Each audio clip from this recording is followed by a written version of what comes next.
என்னடா இப்படி இருக்க? என்னாச்சு? அப்பனை எவனா அப்படி செஞ்சது? அவன் எவனா இருந்தாலும் நான் விட மாட்டோம்ல. அவன் எவனா இருந்தாலும் நான் விட மாட்டேன். டேய், முத்துப்பாண்டி நிச்சயமா தேடி கண்டுபிடிப்பான். ஒன்னாங்கட்டி கண்டுபிடிப்பான். ஒரு நிமிஷம் லேட்டா போயிருந்தா அந்த கயத்துல இருந்து என் அப்பனை பொணமா தான் இறக்கி இருக்கணும். என் அப்பன்ல ஒரு புழு பூண்டு கூட எந்த பாவமோ கெடுதலோ செய்யாதவன், குடிச்சிருந்தா கூட எந்த வம்பு தும்புக்கும் போவாத ஒரு ஆள். அவருக்கு எவன இந்த மாதிரி செஞ்சான்? விட மாட்டேன்ல, விட மாட்டேன்.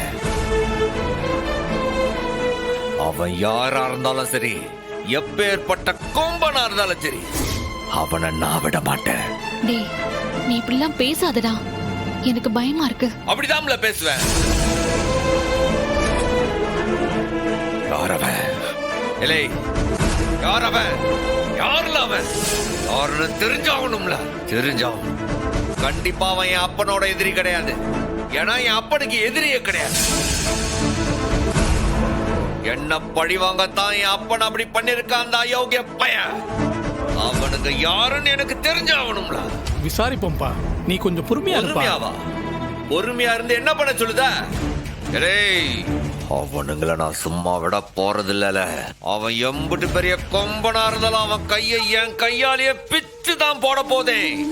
அவன் தலைய வெட்டி முச்சந்தில வைக்கதான் போகுதே. சண்முகம் ப்ளீஸ். யாருக்கும் பயந்தவன் இல்ல இந்த சம்முவான். அவன் உள்ளூரா இருக்கட்டும், வெளியூரா இருக்கட்டும், இல்ல வெளிநாடா கூட இருக்கட்டும், அவனுக்கு சாவு இந்த சம்முவத்தோட கையில தான். அவனுக்கு என் கையால தான் சாவு. டேய் ப்ளீஸ் டா, இவ்வளவு உணர்ச்சி வசப்படாத.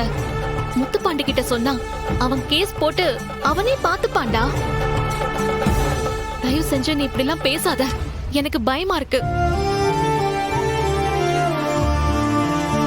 நீ ஏதாச்சும் தப்பு பண்ணிட்டா அப்புறம் நாங்க தாண்டா அனாதையா இருப்போம். அத மறந்துடாத. சண்முகம், டாக்டர் அம்மா சொல்றது கேளு சண்முகம். தப்பு பண்ணவனை விட்டுணும், தண்டிக்க வேணான்னு யாரும் சொல்லலையே. அதெல்லாம் கோர்ட்டு பாத்துக்கும் சண்முகம். நீ கொஞ்சம் பொறுமையா இருந்தானே சொல்றோம். அண்ணே, எனக்கு அப்பானா அவர்தான்.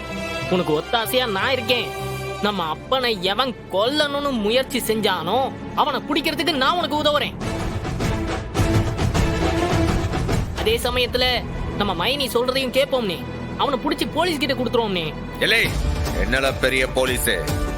அப்ப காரணம் போலீஸ் தானே கம்ப்ளைண்ட் கொடுத்தா? என்ன பண்ணானுவ? தூக்கல தொங்குற வரைக்கும் வேடிக்கை பார்த்தானுவ. காப்பாத்துனது அம்மல மரணத்தோட பிடிக்க போயிட்டு வந்திருக்கான் அப்ப.